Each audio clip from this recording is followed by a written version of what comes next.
Coming up, we explore purchasing tickets and making theme park reservations at Walt Disney World.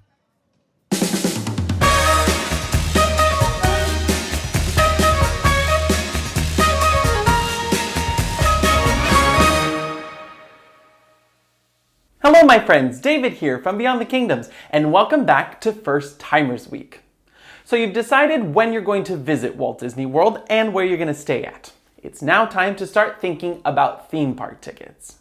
Now before you do any sort of ticket purchases, you've got to consider a few things, like do you plan to do any sort of park hopping on your vacation? And now we have that extra curveball of making theme park reservations. But before we tackle that, let's just look at the basic ticket options currently available at Walt Disney World. If you are a Disney World first-timer, you will find that there are several different ticket options that get you inside of the parks. Let's start with a simple base ticket, which will get you into one park for just one single day. Now, it used to be that different parks started at different prices, but that is no longer true. A one-day ticket to the Magic Kingdom will cost exactly the same as a one-day ticket to Hollywood Studios. So that's one aspect that has simplified. However, the day of the week and the season you visit will adjust the price. Earlier this week, I talked about choosing the best time to visit Walt Disney World. When you start looking at the actual price of tickets throughout the year, you will automatically see when it's the cheapest time, and the crowd levels will go hand in hand. The cheaper the day, the less crowded it should be. A one-day ticket to the parks start at $109 per guest, ages 10 and up. You will only find this price on weekdays throughout the month of September. Kids 3 to 9 are only a few bucks cheaper, in this case $104 for a one-day ticket, and kids under the age of 3 get in for free.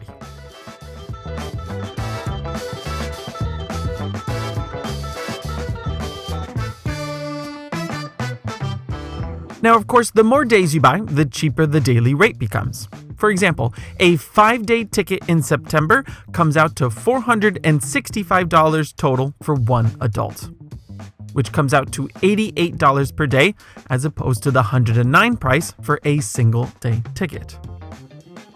But something interesting happens once you start looking at multi-day tickets. If you purchase a basic 5-day ticket, you will get to visit one park per day on 5 different calendar days. Day 1 can be Hollywood Studios, for example, and day 2 can be Epcot, and so on. But those 5 days do not have to be consecutive.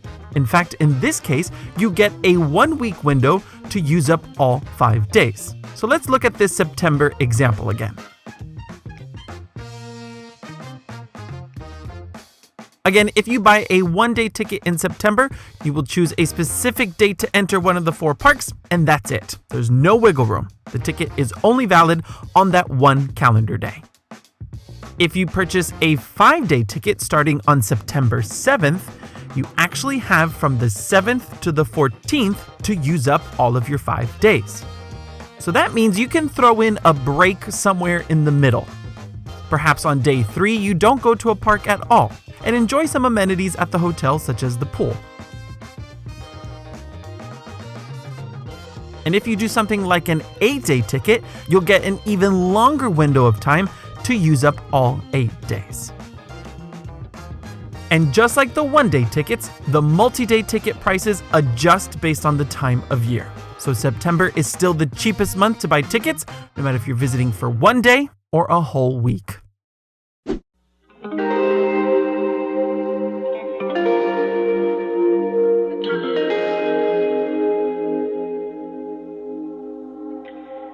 Now that we've covered the basic ticket option, let's dive deeper into some of the add-on features.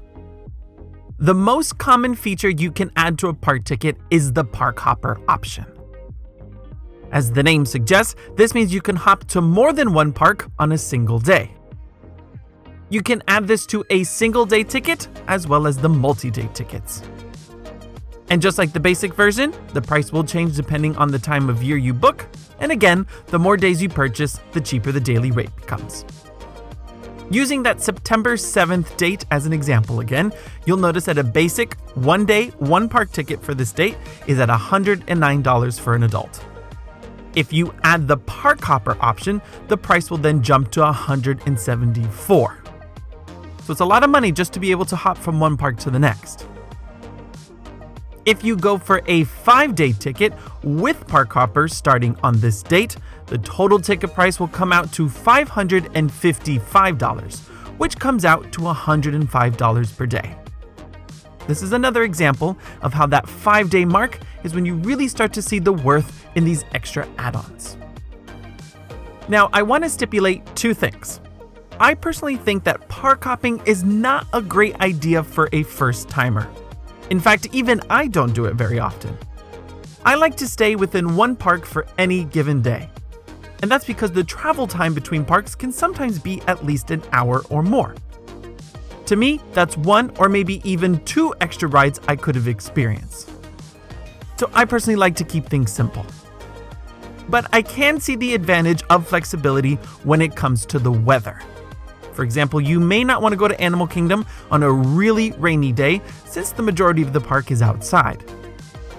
But there is one more reason I would advise against park hopping for a rookie, and that has to do with theme park reservations, a new element since the parks reopened in 2020.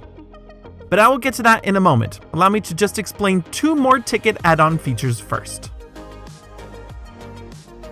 When you look at all of your ticket options, you will also see the Water Park and Sports option and the Park Hopper Plus option. Both of these add-ons allow you to not only visit the 4 theme parks, but also additional locations such as the water parks. The Water Park and Sports option is an add-on for those doing just the one theme park per day. And the Park Hopper Plus option allows you to park hop in between theme parks as well as visit places like Blizzard Beach and Typhoon Lagoon. And this is where some people get tripped up, so allow me to explain this further. If you were to purchase a one-day ticket to the parks with the Water Park and Sports option, you have a 2-day window to visit one of the theme parks and one of the water parks. You can do both in a single calendar day if you wanted to, or you can split them up on 2 different calendar days. But again, you will be given a specified window of time. Now, if you purchase the 5-day ticket with the Water Park and Sports option, you'll be given a 9-day window to visit everything you want. Within this time frame, you can enter the theme parks on 5 different calendar days. Again, they do not have to be consecutive. And you will have 5 entrance entitlements to the water parks and places such as Wide World of Sports. You can either visit a water park on the same day as a theme park, or just do it on its own on another day. The choice is yours. Now, if you do a 5-day Park Hopper Plus option, this works in the same exact way. The only difference is that on the day you visit a theme park, you can visit more than one theme park on that specific day. In fact, you could spend the morning at Magic Kingdom, do a few slides at Blizzard Beach in the afternoon, and go to Epcot in the evening for dinner. Again, I think this is getting really carried away for a Disney World first-timer, but I just wanted to break down all of the different ticket options more clearly. Now, I also want you to note that at the moment, Blizzard Beach is the only water park open at Disney World. Typhoon Lagoon has yet to reopen since it closed in March of 2020. If your trip is coming up soon, it may be worth skipping things like the Park Hopper Plus option and just consider a standalone one-day ticket to Blizzard Beach, which right now is priced at $69 for adults and $64 for the kids. Now, I know this topic can get a little confusing, so if you've got any questions, feel free to leave a comment down below or just send me a direct message. If you're wondering about annual passes, those are not available to purchase at the moment. Only current pass holders can renew. But I am confident that some version of the annual pass program will come back to Walt Disney World in the near future.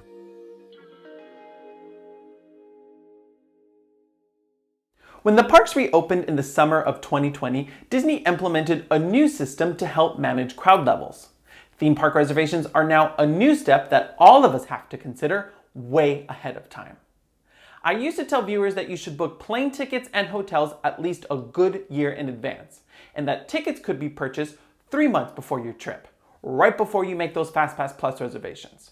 But as we all know, FastPass Plus is not currently offered at Walt Disney World, and who knows when it will come back and if there will be any sort of changes. So you may be wondering, when is the best time to buy tickets? Well, the simple answer now is as soon as you can, because you can only make theme park reservations once you've purchased your tickets. So let's explore this topic a little further.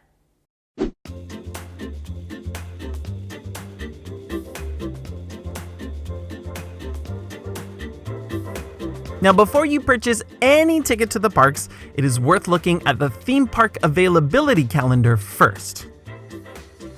If you're doing this online, Disney has conveniently placed the park availability calendar at the top of the page of where you will purchase your tickets. If your travel dates look good, you can go ahead and purchase those tickets as soon as you're able, and then make those theme park reservations right away. To do this, I would start by clicking the My Disney Experience tab at the top right corner of the page, and then select Disney Park Pass System within that drop-down list. On the next page, scroll down and then click on Make a Park Reservation. From here, it's really easy to just follow the steps and select which parks you want to visit on any given day. Since you've already purchased your tickets and signed into your account, the system will automatically know when you've made the appropriate amount of theme park reservations based on your ticket purchase. For the record, if you currently have an annual pass, you will only be allowed to make 3 theme park reservations if you do not have a reservation at a Disney World hotel. If you're staying on property, you will be allowed to make reservations for every day of your hotel booking. Now, for those of you wondering, you can indeed change theme park reservations even on the day, as long as you haven't entered your park yet. Of course, the later you try to make a change, the more likely a popular park will be completely full, but it can be done. In general, I would lock in your reservations for Magic Kingdom and Hollywood Studios since they are currently the most popular and they fill up first. Epcot seems to be the easiest park to make a last-minute change or reservation for. Now, this of course leads to the question of park hopping and how that relates to theme park reservations. If you plan to do any park hopping, you can make a theme park reservation for the park you plan to start at on any given day. And then after 2 p.m., you can then hop to a second park without making an additional theme park reservation. You just show up and enter. The only stipulation is that you have to enter that first park you reserved for first. And you'll be allowed to enter that second park as long as the park hasn't reached capacity yet. So if you plan to start at Animal Kingdom and then hop on over to Epcot in the afternoon, you only have to make a reservation for Animal Kingdom. It's really that simple. And of course, if you want to hop to more than just one park in a day, you can do that, as long as that first hop happens after 2 p.m. A good general rule of thumb if you plan to do this is to start at a park that opens earlier and end at a park that closes later than the rest. These days, Epcot has the latest hours, making it a good finale to any day at Disney World, especially for dinner. Now, at the moment, Disney's theme park reservation system goes all the way to January of 2023. So I think this is here to stay for a long time and part of the new Disney planning system. But I have found that the limitation on how many reservations local pass holders can make keep things from getting out of control. At the time of this video going up, all 4 parks have complete availability for the rest of 2020 starting in mid-July. The only exception is on October 1st, which is Disney World's 50th birthday. On this date, both Magic Kingdom and Epcot are completely full. Some are expecting a little celebration at MK on this day, and Epcot, of course, will open Remy's Ratatouille Adventure. Halloween is also full for Magic Kingdom for most ticket holders. I think there's some availability left for pass holders staying off property. So this is why I say if you plan to travel during busy holiday periods, purchase those tickets as soon as you can and make those theme park reservations to avoid any disappointment.